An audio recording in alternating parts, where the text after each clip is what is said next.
મિત્રો આપણે વાણિજ્ય વ્યવસ્થા ધોરણ 11 ચેપ્ટર 6 બંદર કે સ્વરૂપો ભાગ 2 વિશે આપણે ભણવાના છે। એની અંદર આપણે કાલના લેક્ચરની અંદર આપણે જોયું સહકારી મંડળીના લક્ષણો વિશે ચર્ચા કરી। આજે આપણે સહકારી મંડળીના ફાયદાઓ વિશે ચર્ચા કરવાની છે। તો ચાલો વિદ્યાર્થી મિત્રો આપણે સહકારી મંડળીના ફાયદાઓ વિશે જોઈએ। તો સહકારી મંડળીના ફાયદાઓ વિશે જોઈએ તો કાલે આપણે સહકારી મંડળીની લાક્ષણિકતાઓ જોઈ તો આ સૂત્રો પ્રમાણે જોઈએ ફાયદાઓ લોકોની લોકશાહી કાયમી સરળ સભ્યોની ખુલ્લી સરકારી ઓછો વહીવટ। તો સૂત્ર છે લોકોની લોકશાહી કાયમી સરળ સભ્યોની ખુલ્લી સરકારી ઓછો વહીવટ। તો પહેલો આપણે જોઈએ લોકોની લોકશાહીની તાલીમ શાળા। લોકોની એટલે લોકશાહીની તાલીમ શાળા। તો મંડળીના સંચાલનનું લોકશાહીનું પ્રાધાન્ય હોય છે। તો મંડળી જે બે સભ્યો દ્વારા બનાવવામાં આવતી હોય છે કે લોકો દ્વારા ચાલે છે તો લોકોનું પ્રાધાન્ય છે।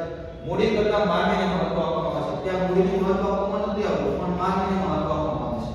સભ્યોનું મહત્વ જળવાઈ રહેતું હોવાથી તે લોકશાહી જીવંત રહે છે। દરેક સભ્યોને સમાન હક અને સમાનતા તક આપવામાં આવે છે એટલે ત્યાં સહકારી મંડળીની અંદર લોકશાહી જીવંત રહે છે। આ બીજું સહકારી મંડળી લોકશાહીની વ્યવસ્થાના આદર્શ સિદ્ધાંતનું શિક્ષણ આપતી તાલીમ શાળા છે। બીજો મુદ્દો આપણે જોઈએ વિદ્યાર્થી મિત્રો લોકશાહીનું વહીવટ। લોકશાહી વહીવટ મંડળીને સભ્યલક્ષી અને સમાજલક્ષી કાર્યો કરવા માટે સરકાર દ્વારા નાણાકીય સહાય આપવામાં આવે છે।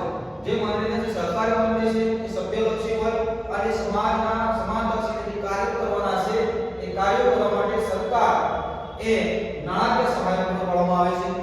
આવી સહાય હોય કે લોન હોય અનુદાન હોય સબસિડી સ્વરૂપે પણ આપવામાં આવતી હોય છે। ત્રીજો મુદ્દો છે કાયમી અસ્તિત્વ। તો કંપનીનું કાયમી આપણે સહકારી મંડળીનું શું છે કે કાયમી અસ્તિત્વ હોય છે। તો સહકારી મંડળીને તેની નોંધણી થતાં તેના સભ્યોથી અલગ કાયદેસરનું અસ્તિત્વ મળે છે। સહકારી મંડળી છે એની નોંધણી એ રજિસ્ટર ઓફિસની અંદર કરાવવાની હોય છે। એ સભ્યોને રજૂ થઈ જાય એ નોંધણી કર્યા પછી એને કાયદેસરનું અસ્તિત્વ મળે છે। સભ્યોને મૃત્યુ થતા કે રાજીનામું આપવાના કારણે મંડળીના અસ્તિત્વને કોઈ આંચ આપતી નથી। આ આઘાતમાં મંડળી લાભ આયુષ્ય ભોગવે છે। મંડળીને કઈ નુકસાન થતું નથી। કોઈ નાદારી જાહેર કરે કોઈ મૃત્યુ પામે કોઈ રાજીનામું આપે અથવા એ આઘાતમાં કોઈ નુકસાન થતું નથી કે એની પર આંચ આવતી નથી કે ભાઈ સહકારી મંડળી બંધ થઈ જાય એવું કઈ થતું નથી। પણ એ આથી સરકારી મંડળી છે એ લાભ આયુષ્ય આપણે જોવા મળે છે। બીજું છે સરળ સ્થાપના વિધિ। ચોથો મુદ્દો છે આપણે સરળ સ્થાપના વિધિ। તો સહકારી મંડળીની સ્થાપના માટે લાંબી કાયદાકીય વિધિ જરૂર નથી। જ્યારે કંપનીની અંદર જે જટિલ વ્યવસ્થા જોવા મળે છે એવી રીતે સહકારી મંડળીની અંદર જટિલ વ્યવસ્થા જોવા મળતી નથી કારણ કે એની સ્થાપના વિધિમાં સરળ જોવા મળે છે। કાયદાકીય વિધિ જરૂર નથી। માત્ર 10 જ વ્યક્તિ ભેગા થઈને સ્વૈચ્છિક રીતે ભેગા થઈને એ સંગ્રહિત સહકારી મંડળી રજિસ્ટ્રાર પાસે નોંધણી કરાવી શકે છે। તો વિદ્યાર્થી મિત્રો આ હતા સહકારી મંડળીના ફાયદાઓ। તો આપણે આ ફાયદાઓ વિશે જોયું। આવતા લેક્ચરની અંદર આપણે સહકારી મંડળીની મર્યાદાઓ વિશે જોવાના છે।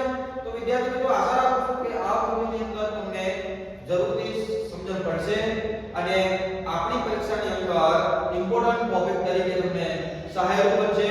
તો અહીંયા ઓફલાઈન ટ્યુશન ક્લાસ છે રાધાસમી ટ્યુશન વસ્ત્રાલય રોડ આર્ટ્સના તમામ વિષયો તમને ભણાવવામાં આવશે।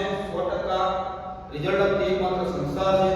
તો આ વિડિયો તમને ગમ્યો હોય તો આપણા મિત્રોને શેર કરજો લાઈક કરજો અને સબસ્ક્રાઇબ કરજો જેથી અને કમેન્ટ બોક્સની અંદર આપનો પ્રતિભાવ લખો। જય હિન્દ જય ભારત।